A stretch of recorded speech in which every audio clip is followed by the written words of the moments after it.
இந்த கதை ஒரு இரவில் 2 மனிதர்களோட வாழ்க்கையே மாற்றி போட்ட கதை. இது 70களின் காலகட்டத்தில் நடந்த ஒரு சம்பவம்.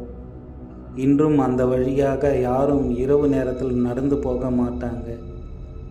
ஏன்னா அங்கே இன்னும் ஒரு குடிசை இருக்குதுன்னு சொல்லப்படுது.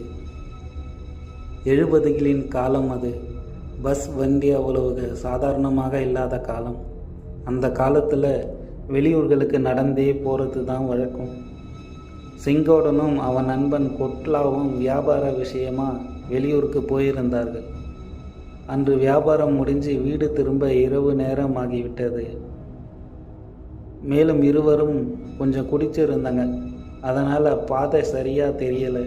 கால்கள் தடுமாறி நடக்க ஆரம்பித்தது.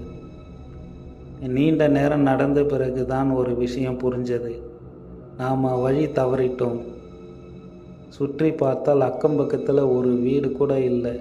முழுக்க இருட்டு, அமைதி. அப்பொழுது தூரத்தில் மங்கலான ஒரு விளக்கெரியும் வெளிச்சம் தெரிந்தது. ஆஹா, அங்கே ஏதோ ஒரு வீடு இருக்கு போல என்று செங்கோடன் கூறிக்கிட்டே அந்த பக்கமாக நடக்க ஆரம்பித்தான். இன்னைக்கு நைட்டு அங்கே தங்கி காலையில் வீட்டுக்கு கிளம்பி போகலான்னு கொட்லாவும் ஒத்துக்கிட்டான்.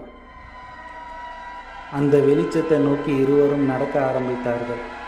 நெருங்கி பார்த்தா அது ஒரு சின்ன குடிசை வீடு. குடிசை வாசலில் ஒரு வயதான பாட்டி தனியாக உட்கார்ந்துருந்தாள். அவள் கையில் ஒரு முறம், அதில் அரிசி நெல் பொடிச்சிக்கிட்டு இருந்தாள்.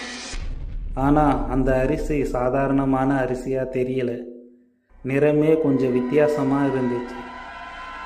அந்த பாட்டி மூக்கு சற்று நீளமாகவும் காதுகளுக்கு சற்று பெருசாகவும் உடம்பு ஒல்லியாகவும் இருந்துச்சு. கிழிஞ்ச பழைய புடவையை கட்டியிருந்தாங்க. கொட்லா மெதுவாக செங்கோடங்கிட்ட சொன்னான், மச்சான், இந்த இடமே சரியில்லை.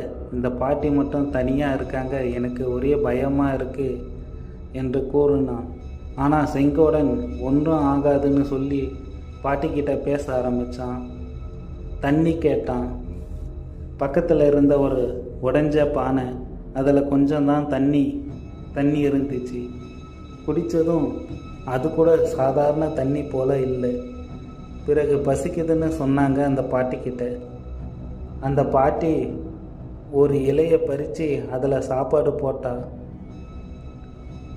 அந்த அரிசி சாப்பாடு சாதாரண அரிசி போல் இல்லை.